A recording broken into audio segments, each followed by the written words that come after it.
Good morning बच्चों। आज हम ट्रिग्नोमेट्री शुरू कर रहे हैं। वैसे 8वां चैप्टर है, लेकिन आपको जितने 6 चैप्टर पढ़ाए गए हैं ये आपका 7वां चैप्टर है। तो ट्रिग्नोमेट्री एक ग्रीक वर्ड है जिसका मतलब है ट्राई। ट्राई माने 3, गुनो माने भुजा और मैट्री माने मापन। अतः त्रिकोणमिति में हम क्या करते हैं, त्रिभुज की 3 भुजाओं का मापन करते हैं। ट्रिग्नोमेट्री का मतलब हो गया 3 भुजाओं का मापन हो गया। इसका मतलब है त्रिकोणमिति गणित की वह शाखा है जिसमें समकोण त्रिभुज की भुजाओं और कोणों का अध्ययन किया जाता है। केवल और केवल कैसा त्रिभुज? पहली बात समकोण त्रिभुज। भुजाओं और कोणों का हम अध्ययन करते हैं और उनके मध्य संबंध स्थापित करते हैं। अब वो संबंध क्या होते हैं वो आगे आपको अगले वीडियो में मैं बताती हूँ।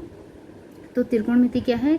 ऐसी गणित है जिसमें आप समकोण त्रिभुज की भुजाएं और कोणों के मध्य संबंध स्थापित करते हैं। अब देखिए समकोण त्रिभुज को देख लेते हैं। सबसे पहले समकोण त्रिभुज में क्या होता है?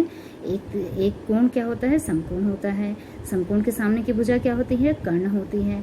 एक भुजा लंब कहलाती है और दूसरी भुजा जिस पर त्रिभुज खड़ा है, जिस भुजा पर, वो भुजा आधार कहलाती है। जो भुजा समकोण बनाती है आधार के साथ वो लंब कहलाती है और समकोण के सामने की भुजा कर्ण कहलाती है। लेकिन बच्चों ऐसा भी हो सकता है कभी कभी कि आपको त्रिभुज इस रूप में ना दिया हो बल्कि इस रूप में दिया हो, तो आप कैसे करेंगे, कैसे मानेंगे? तो आपको सबसे पहले ये लेना है कि समकोण के सामने की भुजा को कर्ण मान लेना है। एक कोण आपको दिया रहेगा, इस कोण के सामने की भुजा को आपको लंब मान लेना है और तीसरी भुजा ऑटोमेटिकली आधार हो जाएगी। इसी तरह से त्रिभुज देखिए, इसको और हमने अलग तरीके से घुमाया है। तो देखिए ये समकोण है, समकोण के सामने की भुजा कर्ण। अब आपको ये कोण दिया है थीटा, तो थीटा के सामने की भुजा हमेशा लंब मानेंगे और तीसरी भुजा अपने आप आधार हो जाएगी। ये देखिए थीटा है, थीटा के सामने की भुजा लंब और ये आधार। और एक नई बात आप पहले ही आपको मालूम है कि सब किसी समकोण त्रिभुज में कर्ण का वर्ग बराबर होता है लंब का वर्ग धन आधार का वर्ग। ठीक है। अब बच्चों आप सोच रहे होंगे कि त्रिकोणमिति का अनुप्रयोग क्या है, कहाँ हम इसको यूज़ करेंगे। एक तो आप समकोण त्रिभुज में ही इसको यूज़ करेंगे। दूसरा बच्चों, जैसे एक एग्जांपल मैं आपको देती हूँ कि आप एवरेस्ट मान लीजिए। आप एवरेस्ट पे, और आपको मालूम है एवरेस्ट की ऊंचाई कितनी है? 8,848 मीटर है। तो कोई चढ़ा है क्या इतना बड़ा टेप लेके? कोई भी नहीं चढ़ा है।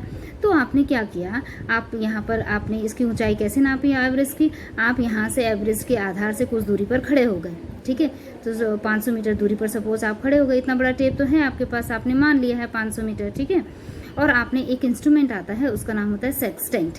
ठीक है। और आपने सेक्सटेंट से क्या किया, इसके कोण नाप लिया, ये कोण नाप लिया। ठीक है।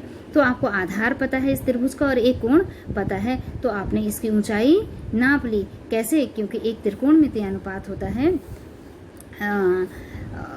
लंब बटे आधार। लंब बटे, एक त्रिकोणमितीय अनुपात होता है लंब बटे आधार, और आपको बराबर होता है tan थीटा। तो आपको कैसे आएगा वो आपको अभी बताया जाएगा। लेकिन इस तरह से 2 चीज़ें आपको मालूम होती हैं तो तीसरी आप निकाल लेते हैं।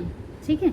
और एक दूसरी बात यह है कि किसी भी समकोण त्रिभुज में या किसी भी त्रिभुज में 3 भुजाएं और 3 कोण होते हैं। उनके मध्य विभिन्न संबंध आपको इस चैप्टर में आपको सिखाया जाएगा कि केवल 2 राशियां आपको मालूम होनी चाहिए। कोई एक कोण या कोई एक भुजा आपको मालूम होनी चाहिए। तो आप क्या करेंगे, अन्य चीज़ें निकाल लेंगे।